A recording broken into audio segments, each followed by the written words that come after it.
karena anak aktif, karena pinter, akhirnya diledekin sama temennya dan dicap sok pinter. Termasuk juga ini ya, mungkin karena berat badannya tidak ideal, akhirnya dicap dan dilabel gendut seperti itu. Hati-hati ya, hati-hati dengan labeling. Bukan hanya kepada teman-teman, tapi bahkan sebenarnya dari guru atau bahkan dari orang tua. Kenapa? Karena kalau di sekolah, ketika anak itu diberikan cap atau label bodoh, kira-kira anak itu bakalan kemungkinan lebih pinter atau justru malah tambah bodoh? Ya, seringkali yang terjadi justru malah lebih negatif.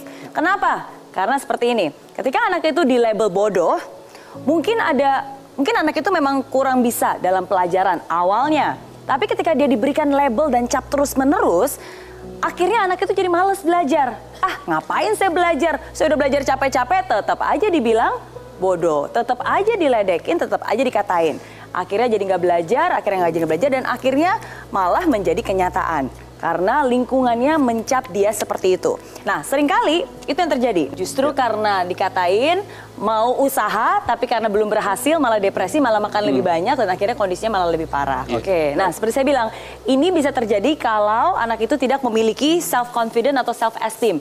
Malah lebih negatif. Jadi hati-hati dengan labeling. Ya. Nah, mungkin saya ingin tambahkan, ya namanya labeling itu ada dampaknya. Kalau labeling itu negatif, dampaknya pasti negatif. Tapi sebaliknya, kalau labeling itu positif, kira-kira mungkin nggak sih mengubah seseorang yang tadinya bandel atau negatif malah jadi positif? Memungkinkan? Mungkin banget.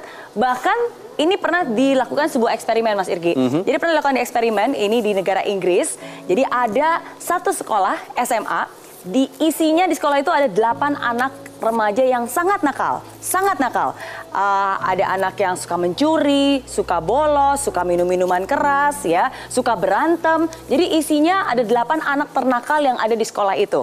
Oke. Nah, lalu sang profesor ini yang ingin melakukan eksperimen, dia melabel positif kepada 8 anak nakal ini. Jadi 8 anak nakal ini diberikan julukan yang positif, diberikan julukan sebagai saints. Saint itu adalah orang-orang suci, orang-orang yang hebat, orang-orang yang sangat baik. Nah, ketika julukan itu diberikan kepada anak-anak yang bandel, tebak apa yang terjadi? Anak-anak itu ketika melakukan kenakalannya, dia jadi melakukannya diam-diam. Dia nggak mau dilihat orang. Kenapa? Karena dia merasa, wah, saya dapat julukan orang suci nih, berarti saya nggak boleh terlihat nakal. Akhirnya dia melakukan kenakalannya tanpa terlihat orang. Lama-kelamaan, dia mengurangi kelakuan nakalnya, dia merasa pengen menjadi orang baik, dia mengurangi kelakuan nakalnya, dan lama-lama kelakuan nakalnya itu berkurang dan jadi tidak ada sekalipun, dan anak itu berubah menjadi anak baik dan bermanfaat bagi orang-orang sekitarnya. Nah, jadi sekali lagi, labeling itu berdampak. Kalau itu negatif, akan berdampak negatif, tapi kalau itu positif, akan bisa membuat anak itu juga jadi lebih positif. Jadi untuk Anda semua, satu pesan saya untuk Anda semua malam ini, kita lihat quotes berikut. Tidak peduli apapun kekuranganmu, kesalahanmu, atau masa lalumu, tidak peduli apa kata mereka, Anda tetap berharga.